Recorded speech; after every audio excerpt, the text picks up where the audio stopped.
Hey there, Earthlings, alternative trawlers, the weirdos and the strange. Put down that mouse and lend an ear. Welcome to the Bandersnatch YouTube channel, where we talk the weird, the wacky, and the wondrous. I'm the Bandersnatch.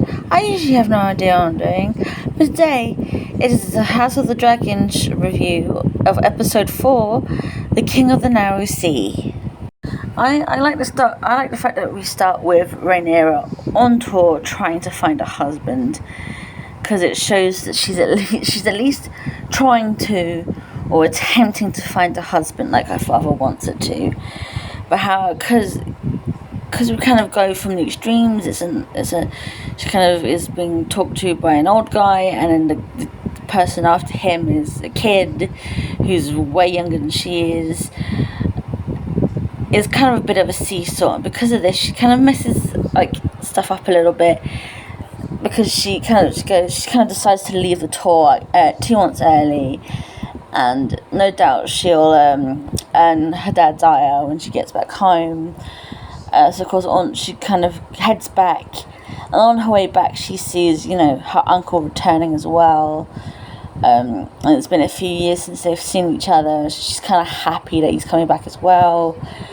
Of course, we then head to the Great Hall where Daemon kind of presents the hammer of the Crab Man and of the crown of the Stepstones, seemingly a changed man, and of course giving these to his brother kind of shows that he's been welcomed back in with open arms. Of course, we think he's changed.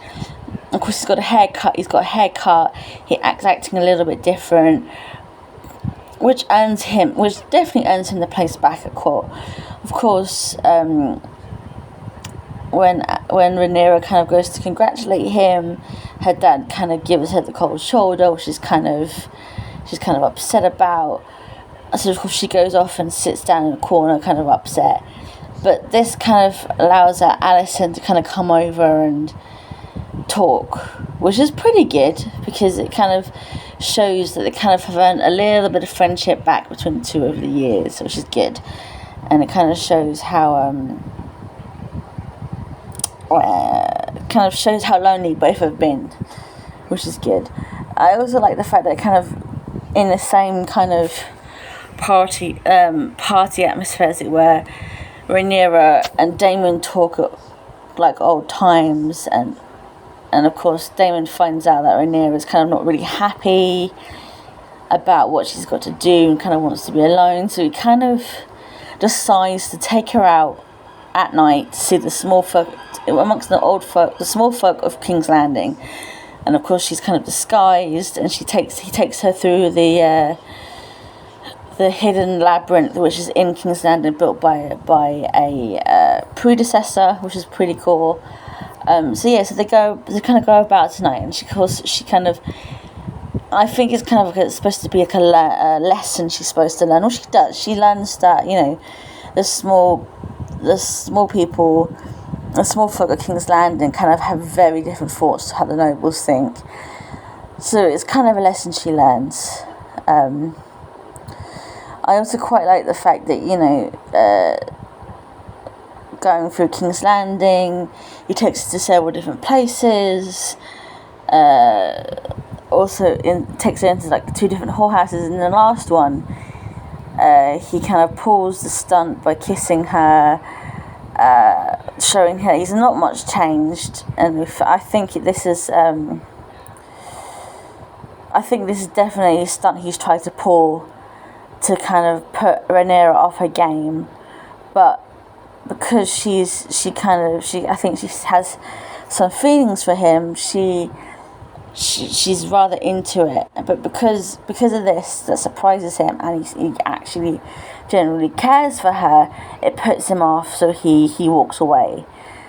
But because he's kind of turned her on, Rhaenyra's kind of pissed off, so she heads back to the Red Keep and seduces Christian Cole, making him break his vows. But because, of course, she's seen by a spy, and gets told on. gets this spy tells on her to Otto Hightower, who thinks he thinks he's gotten his way by getting his grandson on the throne. So of course he goes to I think there's the sex scene between Rhaenyra and Christian is interlocked with the one with Alicent sleeping with the king, and it effectively shows kind of how different it is for women in that era. The scene kind of presents two sides of the same coin.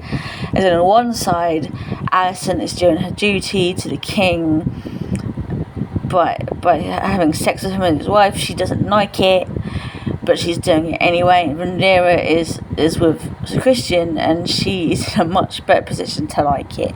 So effectively, it's kind of two sides of the same coin for women of that era, which I think is kind of funny. Of course, Otto Hightower, kind of finding out the news, takes it to the king, and he is not very happy about it. Kind of tells him, "Hey, you're spreading rumors about my daughter. Give me the person who's told you this, and I'll rip out their eyes." Of course, Alicent overhears this because she's there. She's in the room with them, and they don't realise she's there. So of course, King goes one way to deal with Daemon. Alicent kind of runs to Rhaenyra and asks Rhaenyra to tell the truth. Well, she does. She kind of she asks, "Have you slept with Daemon, your uncle Daemon?" And Rhaenyra goes, "No, we didn't." She tells a white lie. She says that he didn't touch her at all, but in reality they kissed, but it was never the sex. So really, she's not lied. It's just a white lie. Of course, Rhaenyra has slept with someone else, but it's not her uncle Daemon. So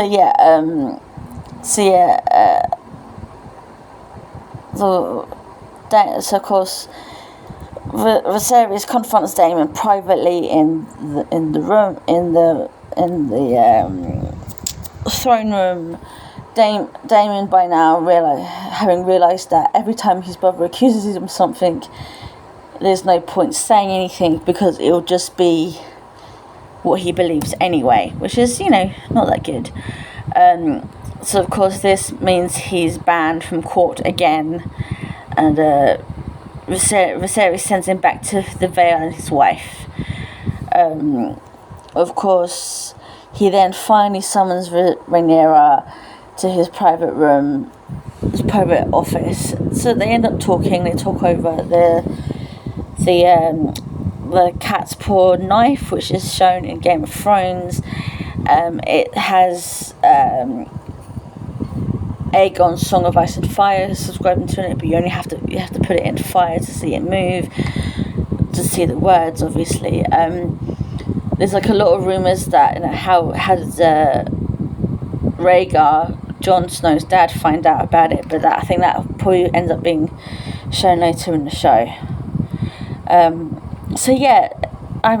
quite appreciate the fact that they end up arguing over duty and politics, and kind of Viserys kind of goes, right, okay, if you don't want to, you're going to marry Lenor Valerian, you're going to stop at this, and you're going to do as you're flaming told. And kind of Rhaenyra, kind of learning to play the game, says, I'll do that, I'll happily do that, just as long as you get rid of Otto Hightower, because he's causing shit.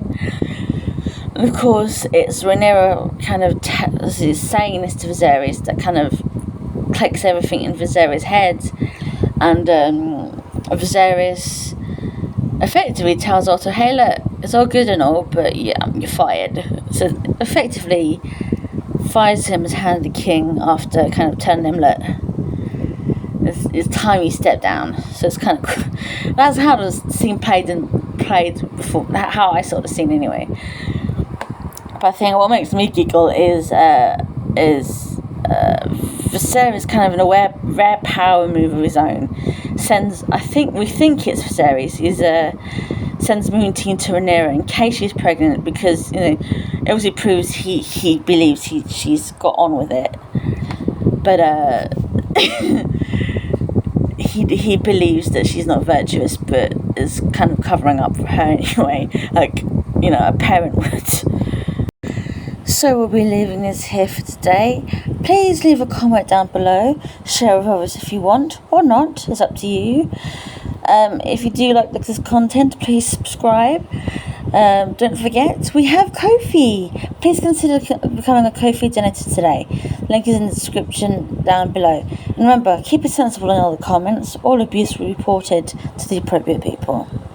This is the Bandersnatch channel, the YouTube channel. I'm the Bandersnatch. And remember, stay weird, stay wacky, stay wondrous.